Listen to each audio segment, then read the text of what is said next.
Olá, muito boa tarde, seja bem-vindo a mais uma visão semanal. Eu sou a Aline, analista da corretora XTB, é um grande prazer estar aqui com você hoje, com a ideia, na verdade, da gente dar uma olhada no quais são os eventos principais nessa semana e principalmente olhar depois os gráficos, né? Como foi a semana passada, quais são as expectativas, quais são os dias de maior movimentação, de maior volatilidade. Então, a ideia da visão semanal é a gente trazer um olhar um pouco mais amplo, com um horizonte temporal também maior, tá? Então, eu trago aqui uma apresentação trazendo alguns dados, algumas informações de mercado, principalmente das últimas semanas, trazendo basicamente uma fotografia do que a gente tem de momento e o que a gente espera, principalmente, para essa semana, tá? Antes só de começar na apresentação, quero trazer para vocês como que ficou o fechamento na semana, tá? Principalmente dos mercados americanos, europeus e asiáticos, tá? Então, foi uma predominância aí positiva, tá? A gente teve principalmente o Standard & Poor's somando aí 0,19 de alta, Nasdaq com mais de 1,38, destaque principalmente para Dow Jones, Dow Jones e Russell 2000, que tiveram um desempenho mais para o negativo, mas a gente teve uma volatilidade razoável, tá? Um índice aí de mais de 10%. Inclusive, na parte da Ásia Pacífico, a gente já vê também um tom predominante positivo, tá? Então, a gente teve aí o HK de Hong Kong com mais de 8%, o índice da China, na verdade, não foi nem tanto da semana passada, né? Mas somando com a variação de hoje, principalmente da sessão de hoje, que está aqui no acumulado da semana. Então, mais de 10% para a parte da Ásia. Já a parte da Europa também pontuando bem positivo na semana passada, então a gente teve aí um negativo do VSTOXX, que mede o índice de volatilidade, então foi um pouco mais para o negativo, mas a gente vê o destaque aí para o FTSE 100, o índice francês com mais de 3%, também com alguns temas ali na parte da economia francesa, Eurostoxx com 2,70%, o DAX, que acaba sendo a referência para a Europa, também somando mais de 2%, tá? Então, em sua maioria, foi uma semana um pouco mais para o positivo.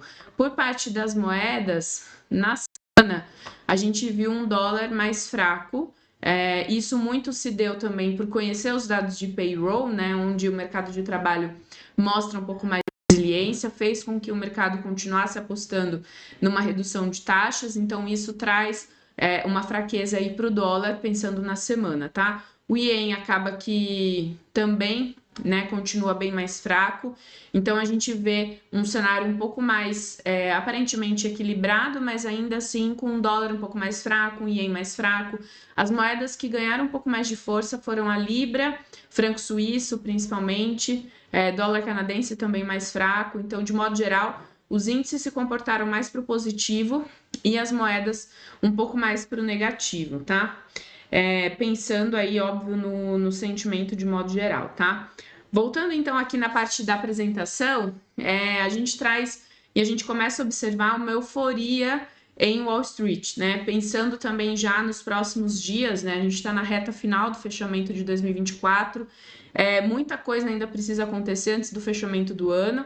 A gente tem alguns eventos importantes no radar e principalmente índices praticamente numa região de sobrecompra, né?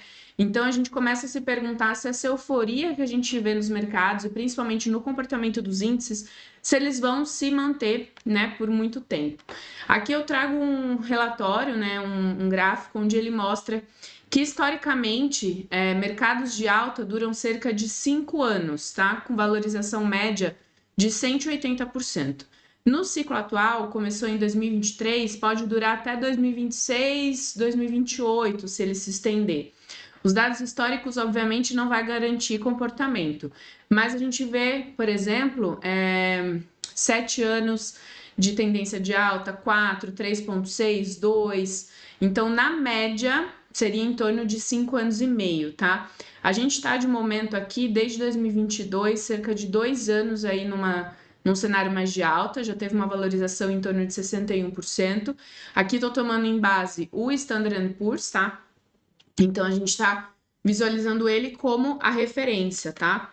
E aí a gente tem desde os anos 90, praticamente, as ações dos Estados Unidos têm superado o desempenho global. Então, especialmente nos últimos 4 anos. Historicamente, durante o período de fraqueza nos Estados Unidos, o capital busca alternativas subvalorizadas fora do país.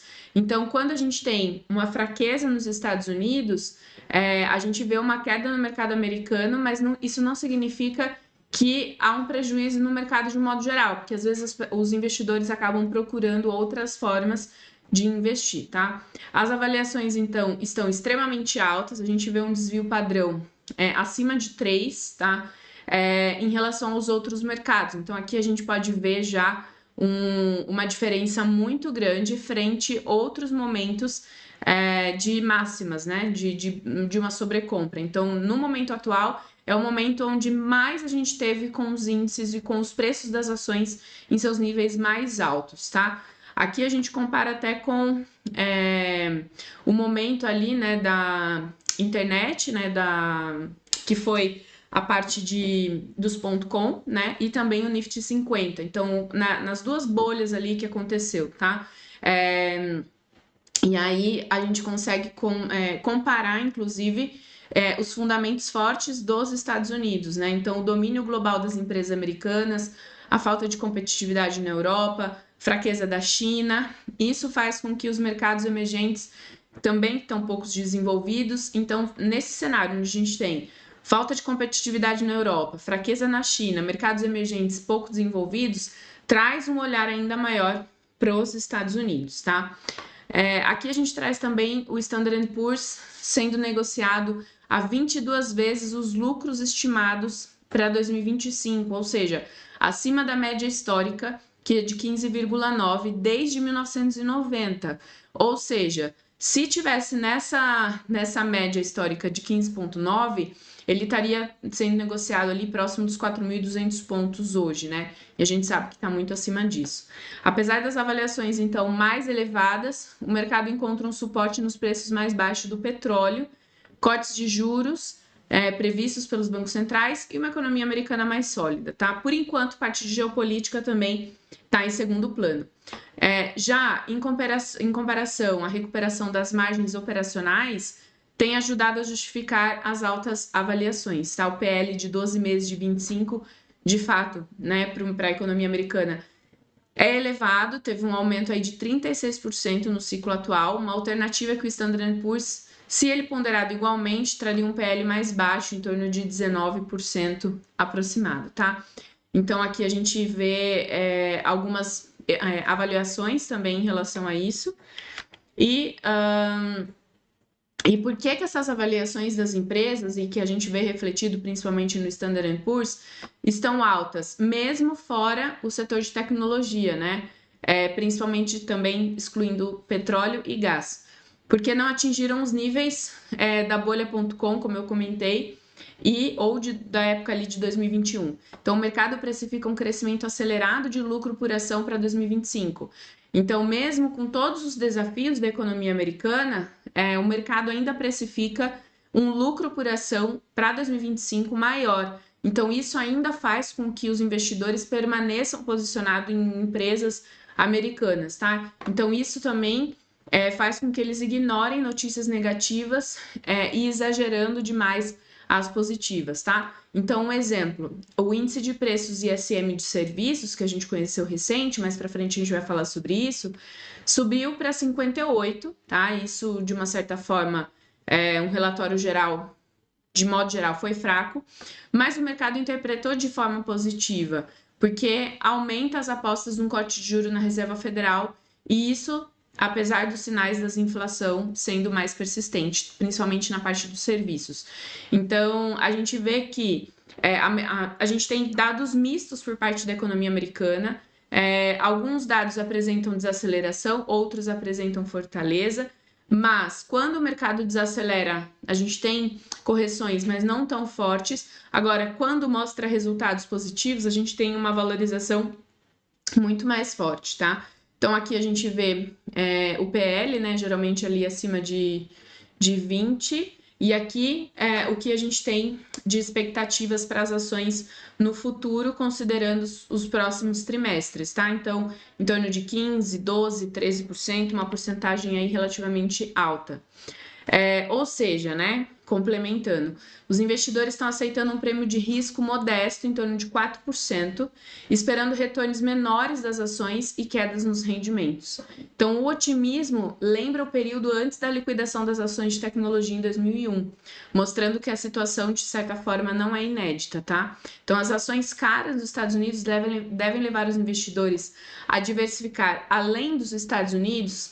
A gente começa a se fazer essas perguntas porque se a gente começar a observar que, de fato, isso pode afetar, né, os investimentos de modo geral, que de uma certa forma acaba que quando começa uma prioridade para os Estados Unidos, isso de repente pode começar a ter uma busca sobre ativos um pouco mais em conta.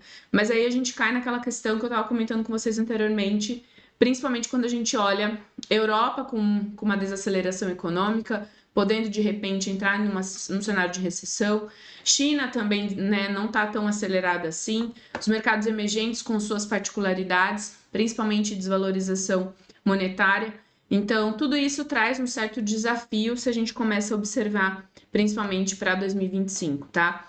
Então, a gente tem um prêmio de risco menor ao crescimento esperado nos lucros.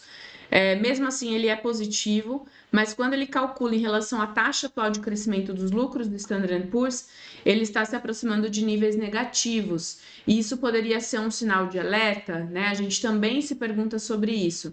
Então, quando o crescimento dos lucros começa a ser de uma certa forma negativo e os preços das ações muito mais alto, pode trazer um sinal de alerta para uma possível inversão aí das expectativas em relação aos investidores, tá? Agora eu quero trazer para vocês a parte um pouco mais macro, olhando a questão da atividade mista e o mercado de trabalho sólido. Depois a gente vai entrar um pouco mais na parte gráfica, tá? Então, na semana passada, na sexta-feira, a gente conheceu o relatório de mercado de trabalho de novembro nos Estados Unidos, que superou as expectativas do mercado, mostrou uma recuperação forte. Depois da divulgação, né, os dados mostraram, tiveram ganhos, enquanto que o dólar enfraqueceu, né? Os índices subiram, o dólar enfraqueceu. Os investidores estão precificando 85% de chance de um corte de taxas na próxima reunião, que vai acontecer no dia 18 de dezembro. E a reação positiva foi mais ligada à ausência de surpresas negativas. Lembra quando eu falei que quando é um assunto, um tema, um dado negativo, o mercado corrige, mas não corrige muito, e quando é positivo ele exagera?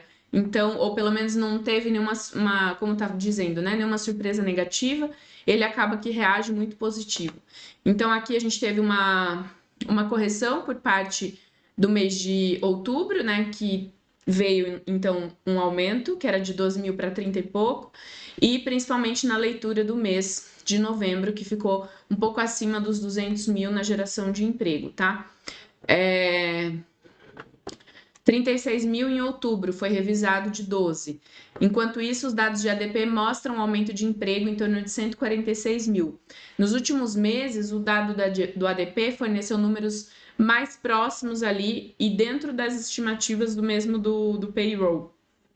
Então, a gente vê aqui que a diferença ela tem se diminuído, né? Porque a gente compara os dados do payroll e do ADP, do NFP e do ADP, e aqui, em alguns momentos, a diferença entre um dado, uma divulgação e outra, ela foi muito maior e agora ela está um pouco mais próxima da realidade, tá? Então, o ADP meio que volta a ser mais um indicador confiável antes dos dados de payroll. Em compensação, a taxa de desemprego ela aumentou para 4,2 dos 4,1, mas estava dentro das expectativas, o mercado já esperava isso. Então, como eu falei, não teve nenhuma surpresa em relação a isso, e aí fez com que o mercado reagisse de uma forma mais positiva, tá? A gente teve esse aumento no payroll, foi sinalizado anteriormente por melhorias na condição do setor de pequenas empresas. A gente tem um indicador que se chama Hiring Plans Index, ele está intimamente correlacionado com as leituras do payroll, tá? E aí, o que praticamente ele significa, né? Ele é um índice que mede os planos de contratação, ou seja, é questionar das empresas durante um determinado período se ela está confiante para contratar, né, novos profissionais. E aí é feito todo um cálculo sobre isso. Então, quando a gente tem um valor positivo nesse índice, ele indica que as empresas estão confiantes, planejam contratar, sugere otimismo econômico e crescimento. Então, se o índice sobe constantemente, indica que as empresas estão dispostas a contratar e que pode ser um sinal de mercado de trabalho favorável, que também vai ter um certo estímulo de consumo, tá? Então, aqui a gente já vê, pelo menos nas últimas leituras, uma leitura um pouco mais alta.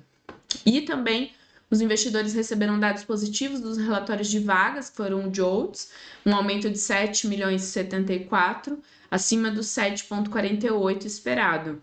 Isso também aproxima o mercado de trabalho de níveis médios pré-pandemia, que marcou o início da turbulência, né? Então, a gente vê aqui, ó, o 7,74 já teve uma queda mais forte na geração de empregos, mas de momento está em 7,74, próximo aqui, ó, na pandemia teve uma queda também muito forte, mas um pouco próximo do que já estava sendo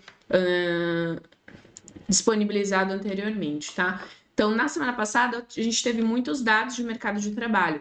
Vagas, pedidos de subsídio de desemprego, mercado de trabalho payroll, dados de inflação, da taxa de desemprego, desculpa. E em relação aos pedidos de subsídio, continua em níveis muito baixos, em torno de 200 a 250 mil. Isso mostra aí que a economia está aquecida dentro de um processo aí de pleno emprego, tá? Como eu estava falando sobre as leituras dos PMIs e ISM de novembro, que mostrou uma melhoria no setor de manufatura nos Estados Unidos, dados acima das previsões nos maiores níveis desde junho. Ambos permanecem abaixo de 50. Então, o ISM foi impulsionado pelo subíndice de emprego. Aqui a gente vê principalmente manufatura e serviços. E aqui também, ó, então 56, 52, mas ambos aqui dos serviços estão abaixo de 50 pontos. Já, como caiu, né, de 52, a previsão era 55, marcou o primeiro declínio desde maio, sinalizando um arrefecimento aí do setor, né, um enfraquecimento. As pressões dos preços persistem, então aqui a gente vê o ISM de serviços que caiu para 52, novas ordens 53,7, o preço de modo geral permanece em 58, tá? Então a gente vê já essa desaceleração por parte dos serviços, que geralmente é um dos últimos a sentir, né, uma desaceleração de modo geral. O setor manufatureiro, de forma global, segue em contração. A União Europeia fica atrás dos Estados Unidos e da Ásia-Pacífico. PMI da Alemanha e da França com queda, né, pela demanda também enfraquecida, agrava as preocupações sobre um frágil crescimento da zona euro. Então, aqui a gente tem um comparativo, Estados Unidos com 49,70 dos PMI de manufatura, ainda abaixo dos 50, depois vem Austrália, Japão, Reino Unido, França e Alemanha com 43, bem baixo. Já entrando um pouco da parte da economia europeia, a União Europeia é ainda mais aparente o setor de serviços, né, com desaceleração, como eu estava mostrando, permanece em território de expansão em outras partes do mundo. PMI na França continua seu declínio. Então, aqui a gente vê a parte de serviços, PMI de serviços, 56 Reino Unido, Estados Unidos, Reino Unido 50,8, Japão 55, Austrália 50,5, Alemanha 49,3, França 46,9, ou seja, bem mais fraco ali na parte da Europa, tá? Pensando em geopolítica, tá? As tensões na França e Coreia do Sul, até que pontos são importantes, tá? Então, em relação à França, a queda do governo na França trouxe instabilidade política e fiscal. O presidente Macron busca formar um novo governo, mas a gente tem dúvidas sobre a viabilidade devido à posição política, tá? Então, mais a critério aqui de conhecimento, a questão do orçamento agrava também a situação. A França registrou um déficit recorde de 6,1% do PIB. O país é o maior emissor de dívida da zona euro, superando também a Itália. Quais são os impactos em relação a isso? Desaceleração econômica com maior pressão sobre os consumidores. A gente sabe que a França ela acaba sendo um polo muito importante para a Europa. A Alemanha ela é como a referência, mas a França, principalmente envolvendo parte de tecnologia, ela também acaba sendo bem importante, e por isso que também ela fica no foco, pensando quando a gente, né, comenta sobre o bloco ali, né, sobre a zona euro. Dificuldade também em cumprir compromissos fiscais no longo prazo, afetando também o setor bancário. Então, o spread entre os rendimentos dos títulos franceses e do alemão deve persistir até 2025, causando uma redução de 0,5% do PIB da França, segundo a Bloomberg, tá? Então, a gente tem todo um tema político e econômico na França que, de alguma maneira, pode afetar negativamente também toda a parte ali do bloco, tá? Ou ser um dos problemas, né, que pode atrapalhar o crescimento ali da região, tá? Por parte da Coreia do Sul também, mas a critério de conhecimento, o presidente da Coreia do Sul declarou o estado de emergência, mas o parlamento votou rapidamente para revogar a decisão. Então, essa medida trouxe uma imagem não tão legal, resultou inclusive na demissão do ministro de Defesa, que foi o que aconselhou o presidente. A justificativa foi vaga, citou influência norte-americana, o evento gerou pânico nos mercados, levando o won a se desvalorizar cerca de 2,3%. Isso em minutos, com tendências então de depreciação persistindo apesar da rápida resolução da crise, tá? Então, também a título de conhecimento. O que mais poderia de repente impactar é a parte da França, né? Obviamente. Olhando a parte de calendário, hoje em especial a gente tem voltado o foco para a economia chinesa, com divulgação da balança comercial às 8 horas, depois a parte, né, exportações, importações e também fornecimento de M2.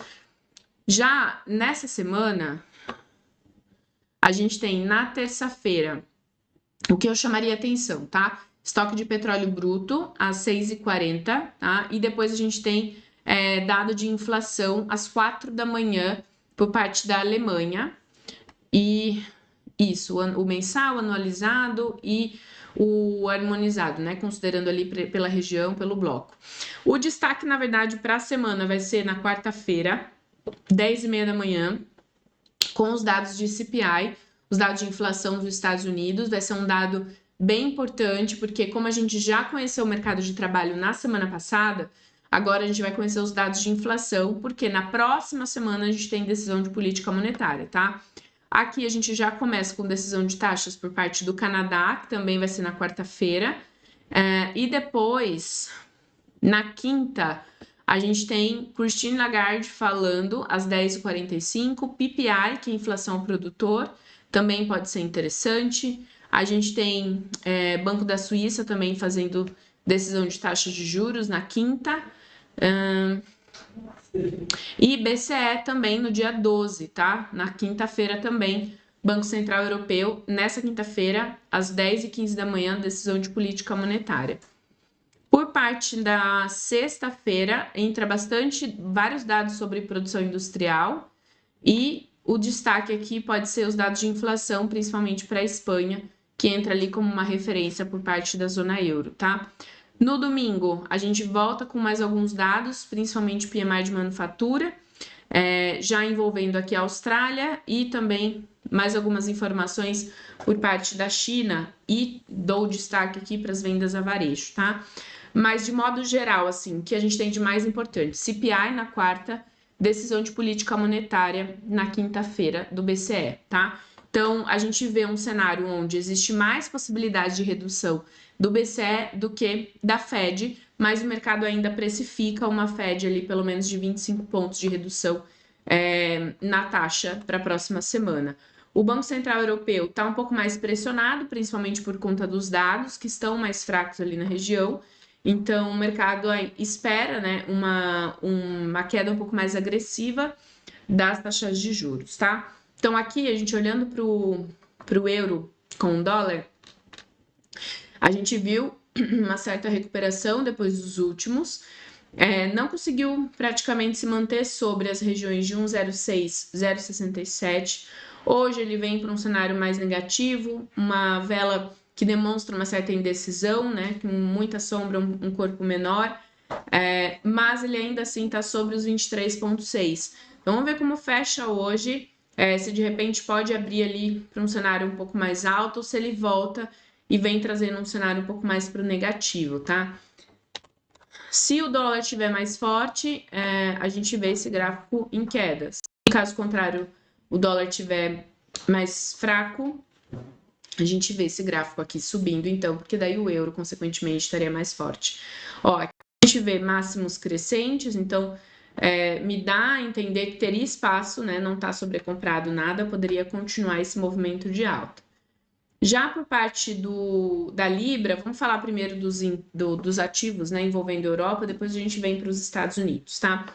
Então, a Libra também fez esse movimento bem parecido com o euro, não conseguiu ultrapassar as regiões de 1,27,832, hoje já não está tão negativo quanto o euro, né? A gente vê uns 50% de FIBO aqui, justo, né, próximo da média de 200 períodos. Se ele ultrapassar essa região, poderíamos acreditar que chegaria em 1,28,670. Ele vem já dando sinais de crescimento, né? Então, mínimos crescentes, mas aqui praticamente quase uma região de resistência. Então, acompanhar se de repente ele não pode testar esses níveis. O DAX, que tem atingido máximas históricas, trabalhando ali acima dos 20 mil pontos.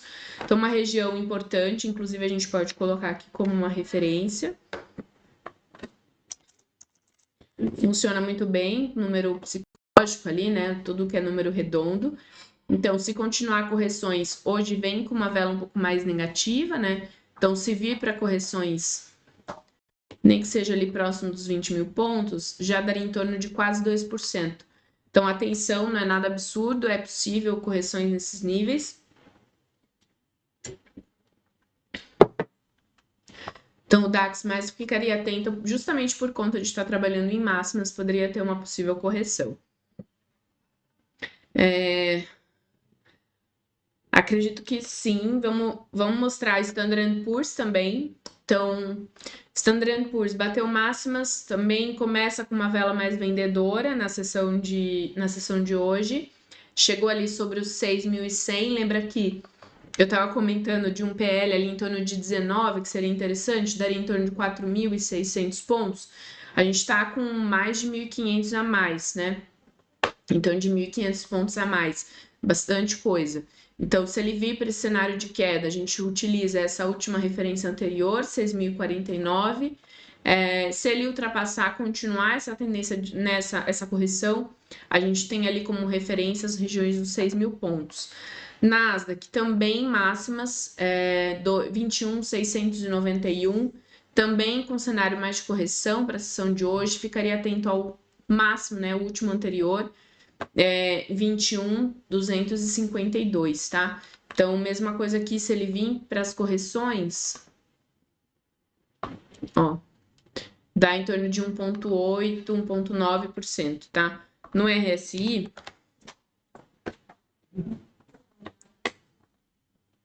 ó, tava numa sobrecompra, começa a vir para um cenário um pouco mais de correção. Dólar, corrigiu bem já, em torno, vamos ver qual a porcentagem, 1,80%. Tá fazendo ali máximos decrescentes. A ideia é tentar entender se ele rompe essa região, né? E se mantém ali, pelo menos pensando em buscar no 107. Caso contrário, se ele vem para um cenário mais negativo, a gente pode pensar no 104,934 como uma possibilidade, que dá justo nos 38,2. Não chegou a ultrapassar essas regiões de 105 anteriormente. Vamos ver se caso ele se mantém e vai tentando ultrapassar essa região. Petróleo, aqui WTI, petróleo correspondente aos Estados Unidos, a gente vê máximos decrescentes, então aqui a gente tem uma possibilidade de repente de negociar até os 69, talvez vir para uma correção de quase 3%. Então, o gráfico do Brent está bem parecido. Então, aqui a gente tem máximas decrescentes, né? Então, a gente vê aqui muito parecido, tentando se manter sobre os 23,6, 72 e 70. Por parte do ouro, que eu sei que vocês também gostam bastante, depois das máximas, o ouro, né, corrigiu, né, teve uma vela bem forte aqui de queda. Depois, payroll também teve um cenário um pouco mais para o negativo, né? E depois, um dia antes, né? A gente teve correções. Depois no payroll mesmo, muita sombra, um corpo pequeno, mas ainda assim fechou positivo, tá? Então aqui a gente espera as regiões de 2,665. Se ultrapassar, se continuar a ir para o mais para positivo, a gente vem buscar os 23,6 para tentar ver se vai recuperar novamente essa tendência de alta. Gás natural também, então a gente está aqui vendo mínimas crescentes, região de 3,39, que foi esse último tomo anterior, de repente pode testar ali também. Hoje para um cenário um pouco mais para o negativo, mas a gente ainda tem possibilidade de repente dele travar ali nos 3,12, ver se ele vem para uma recuperação nos 3,39. E o Ien, como eu tinha comentado também, inclusive, que o Ien estava um pouco mais forte recentemente por conta dessa fraqueza do dólar, que na verdade é por conta também dos dados e fez com que a Reserva Federal mantesse, né, as projeções de uma redução de taxas já na reunião agora de dezembro. Então aqui a gente vê que testou os 38,2, vem hoje o dólar pelo menos mais forte aqui frente ao Ien. Possível região aqui, a gente já começa a ver de repente até um cruzamento de média, tá? Entre a curta de 50 sobre a de 200. Vamos ver se de fato isso poderia dar uma expectativa para a gente de um possível cenário futuro aí mais pro positivo, tá? Por parte do Nikkei, segue ali sobre os 39.330. A gente tem também na próxima semana a decisão de política monetária do Japão. Não se espera um aumento das taxas de juros, pelo menos não agora na reunião de dezembro, poderia acontecer em janeiro. Já o índice da China, olha como teve variação na sessão de hoje, muito, muito positivo, próximo ali de repente das regiões de 7.824. Ele está ultrapassando essa máxima anterior, então vamos ver se ele vai conseguir manter, e aí sim buscar outros níveis. Deixa eu só ver se de repente ele está numa sobrecompra. Quase praticamente ali numa sobrecompra, então teria de uma certa forma um certo espaço para corrigir, uma vez que ele já subiu bastante, tá? Então, pessoal, é isso. Acho que o que eu deixo mais de recado para chamar atenção em relação aos dados de inflação, às 10h30 da manhã, o mercado já está numa expectativa de um leve aumento. Lembrando que estava 2,4, 2,6, a expectativa agora é 2,7.